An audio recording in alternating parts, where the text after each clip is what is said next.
Dərdini danışmayan 5 bürc. Oxatanlar baxmayaraq ki, danışmağı və paylaşmağı xoşlasalar da, ümumiyyətlə özləri haqqında əsas şeyləri paylaşmağı sevmirlər. Uzun müddət bu barədə düşünər, həll etməyə çalışar və adətən həll edə bilmir. Düşündükləri ilə qalır. Oxatanlar 2-ci sırada. Xərçənglər bəs Xərçənglər 3-cü sırada. Çox səmimi olmadıqca onun sizə güvənməsi və sizə bir şey deməsi mümkün deyil. Hətta səmimi olsa da özünə qapanmağı üstün tutur. əkizlər, Bu siyada yoxdur. buğalar hər şəraitdə səni dinləməyi bacarır və kömək etmək üçün əllərindən gələni edirlər. Amma kişi onu dinləməyə gələndə anlatmaz. Boş ver getsin deyər. Özü həll etmək istəyər. Başqasına yük olmaq istəməz.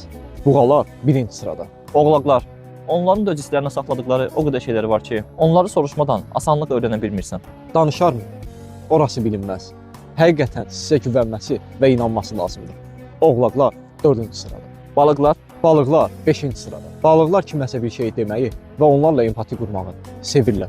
Amma bəzi şeyləri deməzlər. Deməz də, özündə qalmasını istəyir. Ona görə də o insanla bağlı boşluğu heç vaxt doldura bilməzsiniz.